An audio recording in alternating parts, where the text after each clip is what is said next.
sur Air Padawan. Regardez ça. J'espère que c'est ce que j'attends avec beaucoup d'impatience. Ça a une drôle de forme, c'est tout bizarre. Mais je suis impatient. Je vous ouvre ça. Comme d'hab, vous me connaissez, c'est la même chose sur Air Padawan, c'est toujours pareil. C'est un unboxing en live. Je n'ai rien ouvert jusque-là, c'est avec vous. Donc je vais voir. J'espère que c'est bien ce que je veux. On va faire ça un petit peu en mode barbare. Et vous voyez, ce carton, il a une drôle de forme là. Donc ça me laisse penser que c'est ce que j'espère que c'est que... Hein, vous avez compris.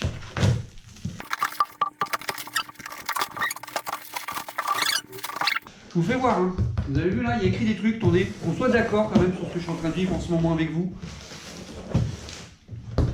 Il y a écrit, c'est un airgun, ok, le GR1600W, calibre 4.5, quantité 2 pièces, tac, tic, tac, tac, Artemis, je sais pas quoi. Mais bon, je suppose que très certainement, on a changé l'emballage pour m'envoyer le truc que j'attends. Alors, je finis de bien déballer tout ça, parce que moi, c'est pas ça que je voulais. Moi, c'est autre chose. Et vous voyez le carton comme il est. Oh là! Oh là là! Suspense! Regardez ça! Yes, c'est exactement ce que j'attendais. Ah, c'est trop de la boulette. Regardez ça. Regardez. Aselcon MX10S Black. Calibre 5.5. C'est de la boulette. Vous voyez pas? Attendez. Hop, regardez, rien que pour vous. Vous avez vu ça là? C'est ça que je viens de recevoir. Une marque turque est en train de monter petit à petit.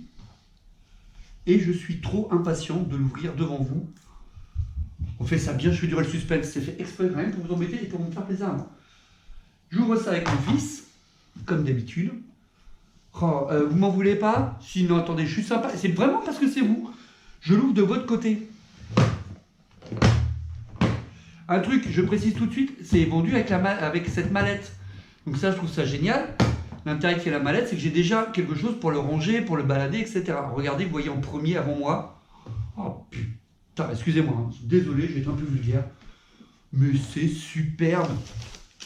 Alors ça, c'est le truc. Ça, c'est le truc, si vous voulez, je vous le donne, c'est la facture. Ça intéresse quelqu'un? Ok. Déjà un petit truc cool, une petite burette de je sais pas quoi, bon ça on s'en fout, un autocollant, les chargeurs, franchement le packaging est superbe. Je pense que vous êtes comme moi, la première chose qui nous intéresse c'est de voir là un mode d'emploi, ça j'aime bien, et puis vous voyez c'est un vrai manuel, donc on voit qu'il y a quelque chose. J'avais eu le même plaisir avec le Stoiger XM1, le même bonheur d'avoir quelque chose, voilà, vous sentez qu'il y a un vrai truc. Tiens, tu prends ça mon fils, tiens l'autocollant aussi, tu vas m'aider, tu peux m'ouvrir ça Jules?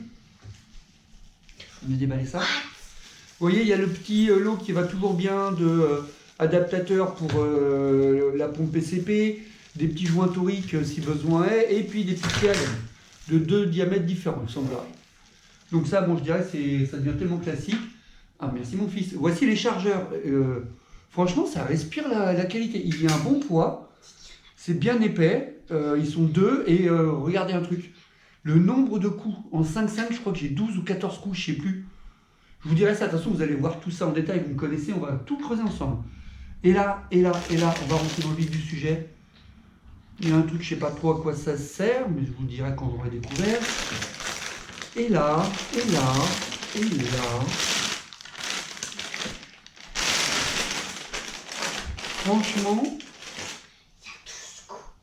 Franchement, merci Jules. Mon fils me souffle à l'oreille qu'il y a 12 coups. Il est magnifique. Le poids, voilà, il respire la qualité. Il y a 2 manomètres que vous avez ici, là, qui vous permettent de connaître la quantité d'air que vous avez dans votre réservoir, dans votre cylindre, et la quantité d'air qui est dans la chambre de tir. C'est ce qu'on appelle des régulateurs, je crois. Attendez, j'essaie de faire un truc pour vous. J'arrive. Excusez-moi pour cette petite interruption, je vais profiter pour recadrer la caméra et mieux zoomer pour que vous voyez mieux. Parce que franchement, il est vraiment, enfin regardez ça, il est superbe. Je vire la box, qui est de super bonne qualité, elle fait un poids. Je suis hyper surpris par la qualité de l'ensemble. C'est un bullpup, comme vous pouvez le remarquer. Donc déjà, c'est quelque chose que je voulais à tout prix avoir. pour le format compact. Vous voyez, pour ça, c'est tout. Regardez ma main, mon avant-bras, ça fait vraiment, c'est petit. Attendez, excusez-moi, je sors caméra, voilà. C'est quand même vraiment petit, quoi. Ça le fait trop bien. Tout respire la qualité. Là, c'est par exemple le support Picatinny qui est en 21 mm, 2 cm, je dirais, on va arrondir, est en métal. Tout est hyper bien foutu, quoi. C'est vraiment, quand vous l'avez en main comme ça, première fois, hein, c'est vraiment une très belle arme. Il y a un poids, il faudra que je vous le pèse pour vous dire exactement combien il fait, mais franchement, c'est super. Je sais pas de quel côté je vais pas. Voilà, avec la caméra, qu'on soit bien d'accord. Oh la vache. Donc, alors, comme d'habitude, là, c'est l'unboxing. Donc, pour l'instant, il y a plein de choses que je ne connais pas. Il faut que je lise le mode d'emploi. On découvre ensemble donc les deux régulateurs, d'accord. La chambre intérieure de tir, là où la réserve qui va permettre de projeter votre projectile. Et la valve ici, le régulateur qui vous dit combien il reste d'air dans votre cylindre principal. Vous avez un rail Picatinny ici pour pouvoir monter un optique ou n'importe quel support. Il est multiple, c'est-à-dire qu'il y en a une partie ici et une partie là. J'essaie de vous faire voir ça de plus près. Vous avez clairement indiqué ici que c'est un MX10 S pour short, d'accord, en calibre 5.5. Parce que voilà, j'aime bien ce calibre. Là, comme vous pouvez le constater, il y a une sécurité. Super simple à utiliser. La détente, tout est vraiment hyper agréable. En main, il y a un poids, vraiment, il faut que je le pèse, mais vous le sentez hyper agréable. Je vais épauler. C'est nickel. Regardez donc la montée de l'arme. Pour que vous vous rendiez compte, c'est hyper agréable. Déjà, la prise en main, la poignée avec le pouce comme ça, très très agréable. Et la montée, elle est immédiate. Là, je rêve tout de suite sur ma joue, je suis vraiment bien. Je suis confortable. La façon dont on repose, franchement, c'est. Ah ouais, j'ai qu'une hâte, c'est de pouvoir tirer dessus. Enfin, tirer avec, excusez-moi. Je suis surpris, je ne m'attendais pas à ça. Donc c'est Naselcon. Je vais vous parler un peu de cette marque parce que je dois être le premier à le faire en français. La marque Naselcon. Je suis bluffé par la qualité de l'engin comme ça, de prime abord. Maintenant, bien sûr, c'est toujours pareil. Faut tirer avec pour se faire une vraie idée. Ça, c'est les prochaines images que vous allez voir dans cette vidéo quand même, parce que sinon, c'est pas drôle. Le système d'armement, tout, hein, comment elle fonctionne, etc. Là, les deux jauges nous indiquent que nous avons une pression qui est somme toute correcte, que je ne dise pas d'ânerie. Là, je dois être à 150, etc. Pardon, excusez-moi, je suis neuneux, j'ai mes lunettes débiles. Voilà, c'est ça, je suis à 150. Et dans la chambre, je suis à 16. Donc on verra ce que ça donne. Pardon, 160, excusez-moi. Je vais lire le mode d'emploi quand même pour bien me renseigner. Un élément aussi qui m'a beaucoup interpellé avec cette marque Naselcon, c'est que vous avez 2 ans de garantie. Regardez ici, là. 2 ans de garantie. C'est tout con, mais moi dans ma tête, je me dis, tiens, ben voilà, j'ai une arme, j'ai une garantie de 2 ans. Je préfère, parce que ça fait plus long. Quand je vois par exemple avec mon XM1, j'ai eu un déboire avec la culasse, le levier de culasse qui a cassé. Enfin, c'est pas grand chose, mais c'est, je dirais, désagréable quand vous avez acheté une arme à un certain prix, qu'au bout de quelques tirs, à force de manipuler la culasse, elle pète. Le levier de culasse, hein, vous ne vendez pas. Là, ce que j'aime bien, ça va être le système d'armement. Vous tirez vers l'arrière, vous ramenez vers l'avant. Ce que je vais faire, je vais tout préparer pour pouvoir tirer quelques plombs avec, vous faire voir ces images, vous en parler un peu plus après avoir étudié 2 secondes le mode d'emploi. Je viens de remarquer un truc en vous faisant voir certaines choses. Ici, on dirait qu'il y a un pas de vis. Je suppose que ça doit être pour permettre de fixer un pied, quelque chose. Il faudra que je vois, parce que ça se trouve, c'est pas du tout pour ça. Mais vraiment hyper agréable. Je vais lui monter un optique. Donc, comme je vous disais, je reprends parce que j'ai dû m'interrompre 2 secondes. Excusez-moi, hein, les joies de la téléphonie. Tout bêtement, pas d'organe de visée. D'accord? Vous avez remarqué, il n'y a rien du tout pour vous permettre de prendre votre visée comme ça. Il n'y a rien, pas de hausse, pas de mire. Je vais installer donc dessus une lunette de tir Hawk que j'aime bien en 3,9 par 40. Ok, vous me connaissez, de toute façon, je trouve que le rapport qualité-prix pour mon usage, hein, ne confondez pas les choses, c'est toujours pareil, c'est mon usage à moi. Je tire à 10 mètres en appartement, je suis en train de me prendre la tête à essayer de trouver un spot en extérieur. Enfin voilà, donc je m'amuse comme je peux.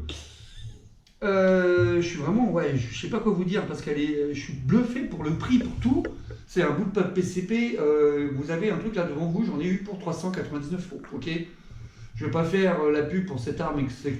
ni cette marque parce que voilà, j'ai aucun lien avec eux. C'est vraiment, je vous le dis, par souci d'honnêteté, de transparence et tout simplement pour vous signaler, bah ouais, il y a des fabricants qui font des engins quand vous les avez en main. Oh, c'est vraiment impressionnant, quoi. J'ai qu'une hâte, c'est jouer avec, hein. Il n'y a pas à discuter, tirer. On joue à ça, la facilité, et puis le confort. Je suis vraiment à l'aise comme ça, même d'une main, je veux dire d'un bras, pardon. C'est super agréable, on se sent bien, on est bien calé. Pas besoin de forcer. Je vous ai pas dit, ici c'est en caoutchouc. Je sais plus comment ça s'appelle cette partie qu'on le met contre l'épaule, mais caoutchouc. Génial. J'ai l'impression que cette partie-ci, pour là où vous mettez votre joue, est réglable. J'ai l'impression que c'est réglable parce qu'il joue un petit orifice ici, regardez. Quand vous dit quelque chose, vous suivez. Ah, j'essaie de voir ce que j'ai avec la caméra en même temps, c'est pas mal. Vraiment sympa. Je suis hyper content, j'ai qu'une hâte, c'est de tirer avec. J'ai trop de chance, je suis trop heureux, c'est une super arme. Donc ce qui va se passer, c'est que vous allez voir les images de tir dans un instant. Je vais couper cette vidéo-là pour la faire en plusieurs parties. Donc vous proposez une partie où il n'y a que l'unboxing, une partie où il y a l'unboxing et les tirs, une partie où il n'y a que les tirs, etc. C'était Air Padawan qui vous remercie de le suivre, qui vous remercie d'apprécier ce que je fais, parce que si vous me suivez, c'est que ça ne doit pas si dégueu. Moi en tout cas, j'adore. Si vous avez des questions sur cette arme, sur tout, de toute façon, vous allez tout découvrir avec moi, comme d'habitude. Hein. Le montage de l'optique, les premiers tirs, le rechargement, tout, absolument tout. Merci, c'était Air Padawan qui vous dit à bientôt, et puis qui va aller maintenant s'empresser de tester cette petite chose. Merci pour vos pouces bleus, merci d'être là, merci pour tout. C'était Air Padawan.